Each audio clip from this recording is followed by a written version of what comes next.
What is up mga ka-rides? So for today's video, pupunta tayo ngayon ng Coto Mines at kasama natin ang Takbong Banayad Gang.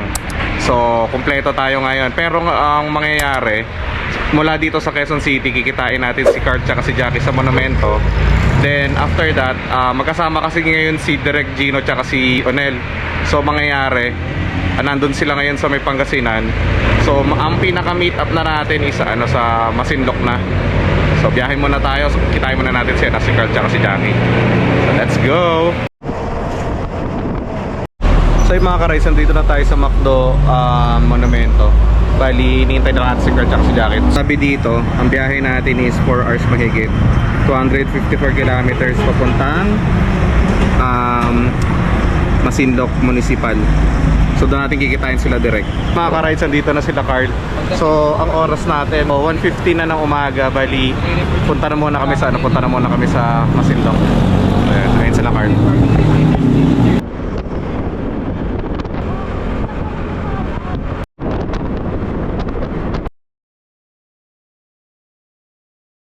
So yung mga ka-rides, nandito na tayo sa Subic. Bali, stopover muna kami dito nila Carl sa Jollibee. Kain muna tayo ng breakfast, tapos diretso na tayo sa Masinloc.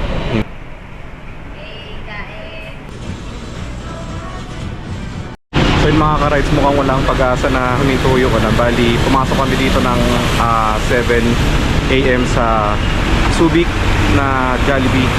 Tapos ngayon ang oras natin is 8:25 na. So diretso na natin sa Masinloc para at least makahanap tayo ng spot. So ito sila, nagkakapote na rin.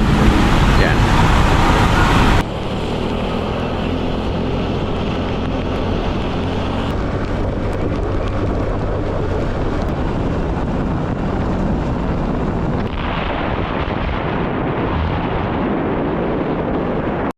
So yun mga ka-rides, bad news. Hindi tayo matutuloy sa Coto Mines kasi nakita ni Carl dun sa... Saan yun, Carl? Sa group. Sa... idea. Oo. Na may nag-send na parang local doon, di ba?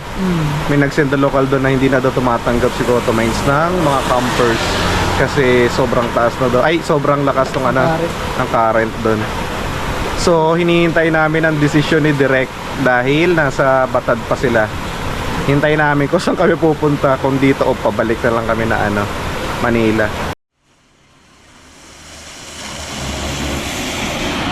So biyahe na ulit kami mga ka-rides. Wala pa rin kaming desisyon kung saan kami pupunta, pero next plan B namin is sa Bulinaw na lang siguro kami. Hindi na kami tutuloy sa Coto Mines. So rarara, let's go! Ito sila Carl.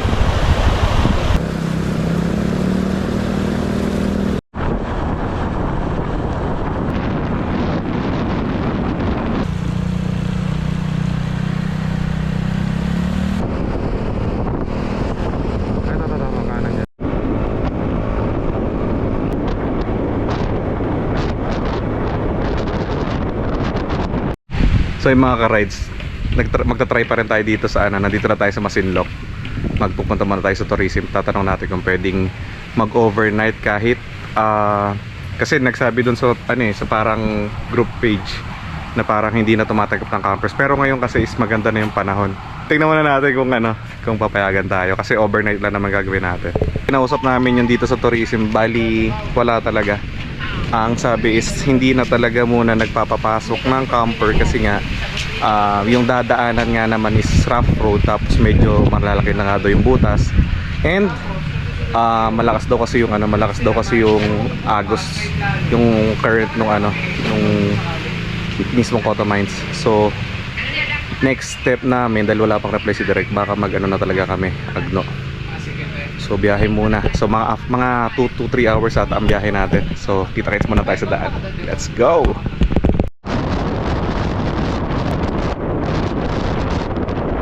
Update lang mga ka-rides. Nandito na kami sa Infanta, Quezon tuloy. Infanta, Pangasinan. Nabutan na naman tayo ng ulan. Ayan. Tamang pahinga lang muna tayo dito. Ang kalahating araw na ata kami nagmamaneho. Di pa kami ganun pala kalayo yung Sambales. Parang naikot natin yung buong Sambales, no? Opo. Grabing layo. Dinaanan mo lahat ng bayan sa Sambales? Oo, dinaanan namin lahat ng bayan. Tapos ngayon pababa na kami ng Agno sa Pangasinan. Doon na namin kikitain siguro si Direk siguro. Wala pang yung kasiguraduhan. So yung mga ka-rides, dito na tayo sa Chong's Chicken Inasal. Bali, dito na tayo kakain ng ating lunch kasi hindi tayo kumain kanina. Tapos, pahinga muna tayo. Tapos punta na tayo kay Direk sa Mangaldang, Pangasinan. Bali, hindi na tayo pala magbubulinaw kasi nga sila Direk is pababa pala ng Batad. So, change of plan. So, kain muna tayo dito kasi ito yung pinaka-favorite naming kainan ng Takbong Banayad pagkagaling kami sa dito sa may Alaminos. Ito siya sa Chong's Chicken Inasal. So, kain muna tayo. Tara, let's go!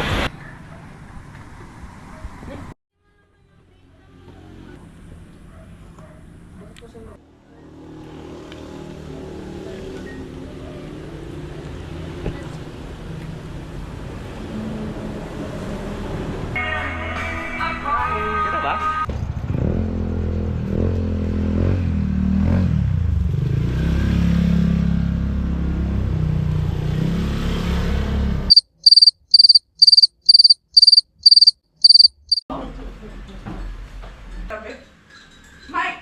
Morning mga ka-rides, bali nandito na tayo sa bahay nila Direk Gino sa Mangaldang, Pangasinan. Bali, hinintay na natin sila kagabi. Ang ginawa natin pagdating natin dito is nagpahinga muna tayo. So oras natin ngayon mga around mga 8 AM na ngayon. So gumagayak na kami.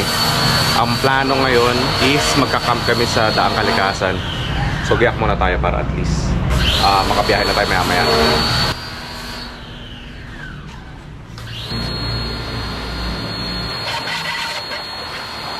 So yung mga ka-rides, gamit natin yung TBG Balaklava. Ito yung gagamitin natin. You know? Para hindi masunog yung mukha natin. Tapos pwede rin siya maging ganito. O, diba? Maraming purpose yan. Tapos breathable yan. Tsaka seamless kasi hindi siya bumabakat dito sa mukha kahit matagal nakasuot. So yan, gamitin natin. Shout out, Boss Drew, TBG. Lagyan natin ang helmet.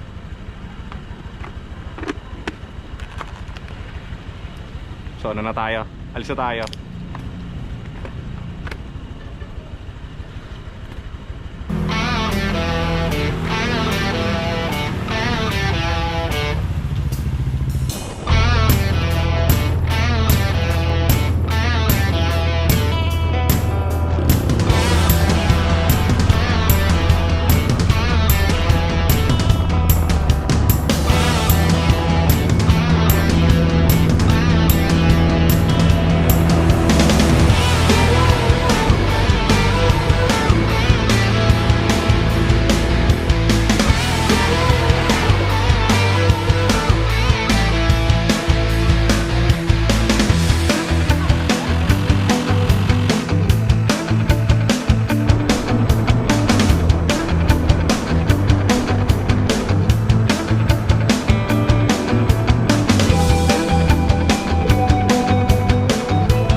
So yun mga ka-rides, nandito na tayo sa Daang Kalikasan.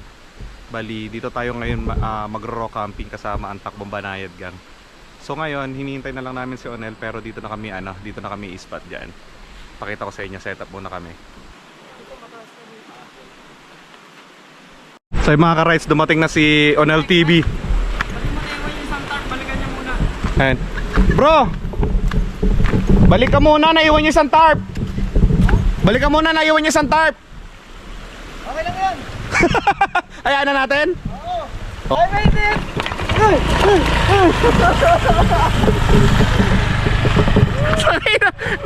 Magsasaka. Ito kasi siya na, nagsamba pa kasi siya. May dadaan ng tubig eh. Pambira. Hindi namin namalayan, nalaglag na pala siya. So ayun, hanap tayong panggatong kasi para meron tayong apoy. So ito.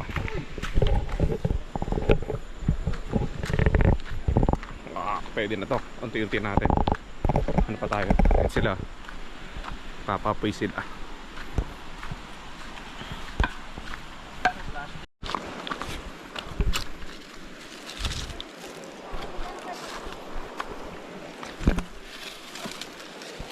Ito basa yung iba. Yan, pwede na to.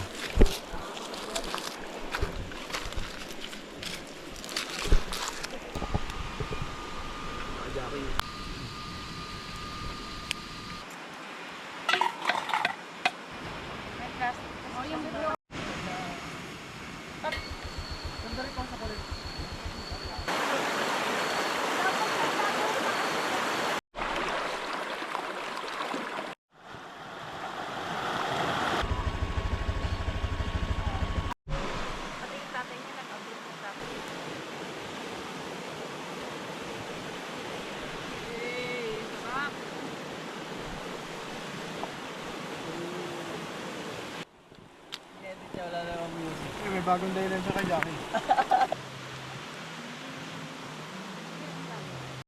So yung mga ka-rides, bali magsuswimming na muna tayo. Tapos after nito is tisibat na rin kami kasi may pasok pa kami bukas.